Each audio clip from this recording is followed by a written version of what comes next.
Mister Blinken और secretary defence Lloyd Austin new Delhi पहुंच चुके हैं।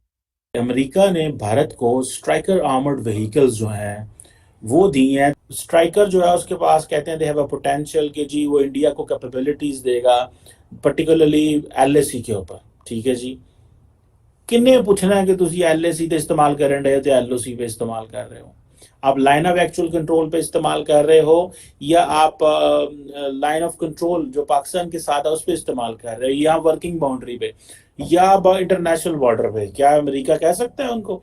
हमें तो when the Americans give Pakistan F-16 so they put conditions you can only use it for the counter terrorism. हमारी advance जो technologies warfare की आएंगी वो जॉइंटली डेवलप्ड होंगी। उसमें अमेरिकन ये नहीं कहेंगे कि हम आपको ये टेक्नोलॉजी नहीं देंगे, हम ये पुर्जा नहीं देंगे, हमसे खरीदो, और या वो बायर परचेजर वाला नहीं रहेगा कि इसको यूज नहीं कर सकते, इसके अगेंस्ट में यूज नहीं कर सकते। वो फेज जा चुका है।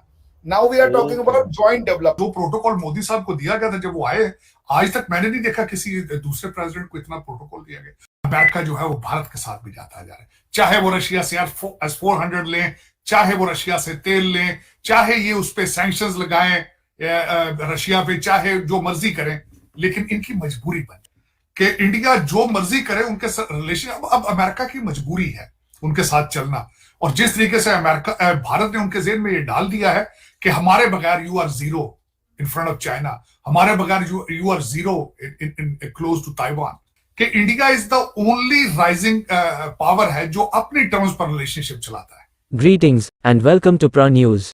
In a significant diplomatic encounter, India and the United States have showcased advancements in crucial defense agreements, signaling an expansion of their strategic partnership in the face of evolving geopolitical challenges. The high-profile meeting in New Delhi, featuring US Secretary of State Antony Blinken, Defense Secretary Lloyd Austin, Indian Foreign Minister Subramanyam Jaishankar, and Defense Minister Rajnath Singh, is part of their annual 2+2 dialogue, with a focus on the Indo-Pacific region. India and US are now collaboratively working on groundbreaking deals, notably the agreement for the US to supply and manufacture engines for Indian fighter jets. Indian Defense Secretary Giridhar Aramain affirmed the progress of the deal between General Electric's Aerospace Unit and India's state-owned Hindustan Aeronautics, highlighting the finalization of commercial arrangements and ongoing legal prerequisites. Among the notable developments, a deal exceeding $3 billion for India to acquire 31 armed drones from General Atomics is in the pipeline.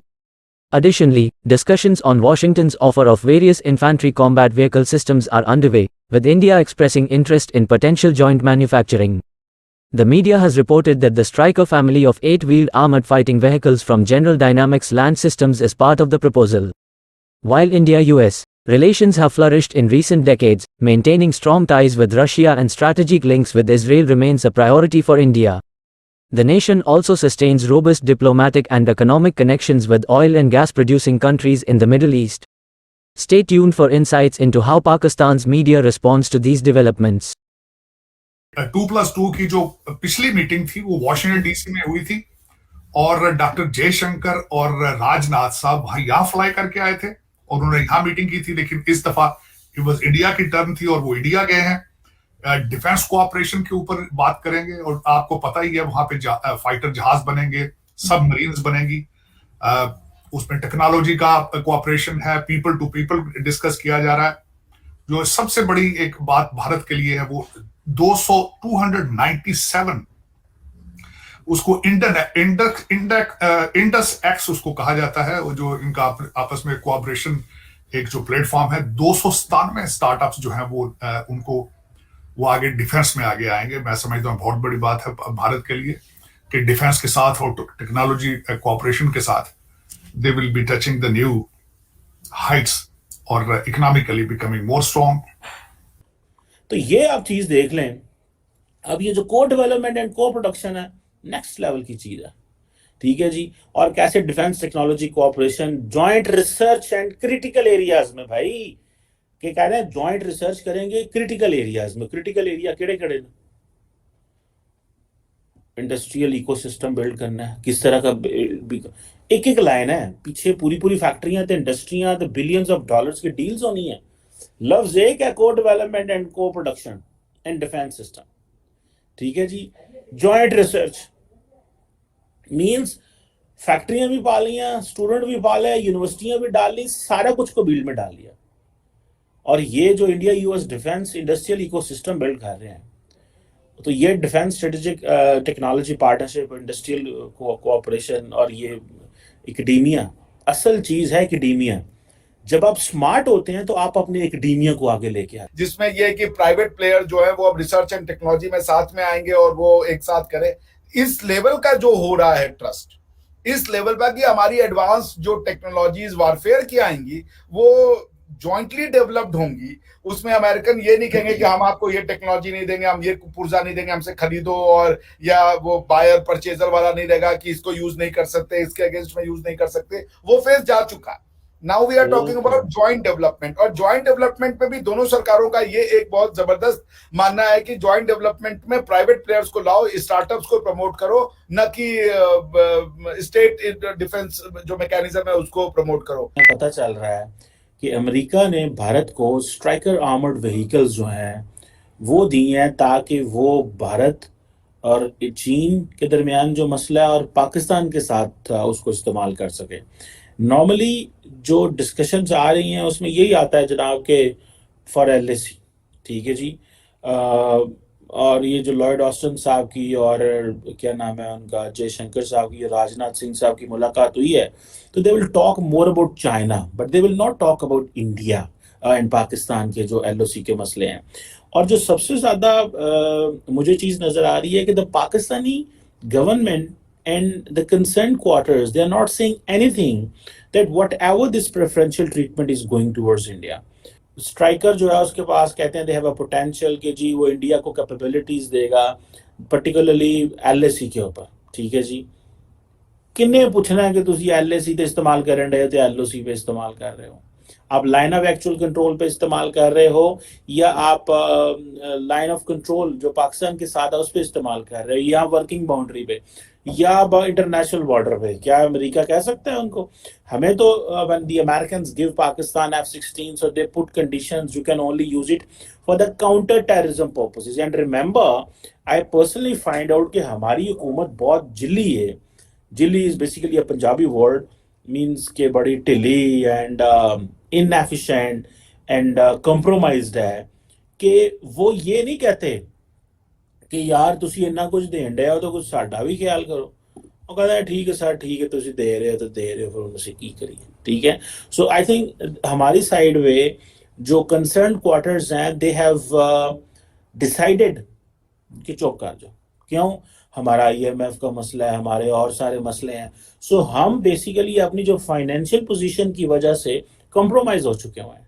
सो ये जो striker वाइकर मिल रहे हैं ये सारे India को तो बड़ा next level का एडवांटेज है, और ये को आज का थोड़ा ही एडवांटेज है, ठीक है जी। ये कोई अभी का थोड़ा एडवांटेज है। आप अगर चले जाएं थोड़ा पीछे तो इंडिया यूएस का जो डिफेंस, अभी ये 5वीं 2+2 है ना, तो इंडिया यूएस ने एक बेसिकली एग्रीमेंट साइन किया था that is known as BECA, ठीक है जी, और that is known as basic exchange and cooperation agreement. और ये जो बीका का था खाता, ये बड़ा एक जिसे कहते हैं ना, ये बड़े एक नेक्स्ट लेवल का था। इंडियन जो geographical information system and management information system capability enhance हुई थी इसकी वजह से, और इसकी वजह से जो टेक्नोलॉजीज मिली इंडियन मिलिट्री सिस्टम को बूस्ट करने में, ताकि वो और उनको वो हार्डवेयर बेसिकली मिला जो बेसिकली उसकी जो मिलिट्री की जो कैपेबिलिटी है उसके अंदर एक्यूरेसी लेके आए। Cruise missile, ballistic missile, armour drones जिसे वो कहते हैं ना, और ये सारा डाटा अब ये जो 2020 में ये जो एग्रीमेंट हुआ था ना, basic exchange and cooperation agreement, basically ये आप देखें कि 2008 ऑनवर्ड, ठीक है जी, इंडिया ने को तकरीबन $20 अरब का असला खरीद लिया इनसे, ठीक है जी। पाकिस्तान को कोई टेंशन नहीं। क्यों टेंशन का दी नहीं? असी अमेरिका को कह ही नहीं सकते कि भाई ने की कर दे होगा, ठीक है यार, आपने इतनी एडवांटेजेस पोजीशन में डाल दिया। उसकी वजह ये है that we are compromised on politics, on security, on economy and so many other places, and then we don't have sufficient funds and there is no environment in Washington DC that can take care of Pakistan's interests. देखिए, इस वक्त जो Kyrgyz साहब ने जो press conference में India को कहा कि वो हमारा स्ट्रेटेजिक पार्टनर रहेगा, ये उनकी मजबूरी है ये कहना। उसकी वजह ये है कि एक तो 5th लार्जेस्ट इकोनॉमी दुनिया की, नंबर 2 ये कि जो भारतीय डायस्पोरा है, जो उनका इन्फ्लुएंस है इस वक्त वॉशिंगटन डीसी में, वो या अगर ज्यादा नहीं है इजराइल से तो उससे कम भी नहीं, मैं इसको इस तरह कहूंगा। तो इस वक्त अमेरिकन की मजबूरी है कि वो भारत के साथ चलें, चाहे जैसे भी चले। मैं यहाँ पे ये मजबूरी का लफ्ज इसलिए इस्तेमाल कर रहा हूं, आपको शायद याद होगा आज से कुछ अर्सा पहले इन्होंने उनको यूनाइटेड नेशन प्लस की मेंबरशिप ऑफर की थी, which India turn it down, लेकिन उससे रिलेशनशिप उनके खराब नहीं हुए थे। वो इस वक्त दुनिया में देखा है, मैं समझता हूं कि India is the only rising power है जो अपनी टर्म्स पर रिलेशनशिप चलाता है, और किस खूबसूरती से चला रहा है। अब देखें, ईरान से वो रशिया से तेल भी लेते रहे, उनसे S-400 भी ले लिया उन्होंने। टर्की लेता गया S-400 तो उस पर फॉरेन सैंक्शन लगा दी गई।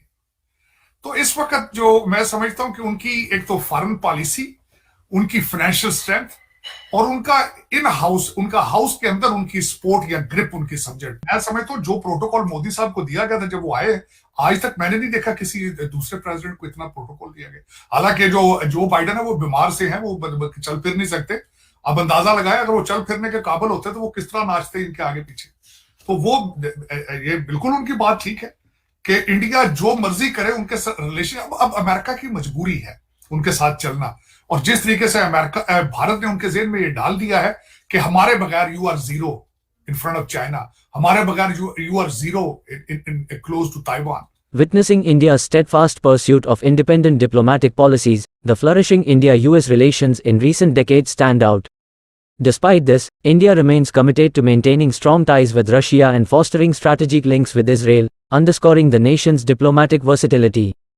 Furthermore, India upholds robust connections on both diplomatic and economic fronts with oil and gas producing countries in the Middle East. Obviously, these developments seem to have reignited a sense of jealousy in Pakistan. Thank you for tuning in. Don't forget to like and subscribe to our channel for more updates.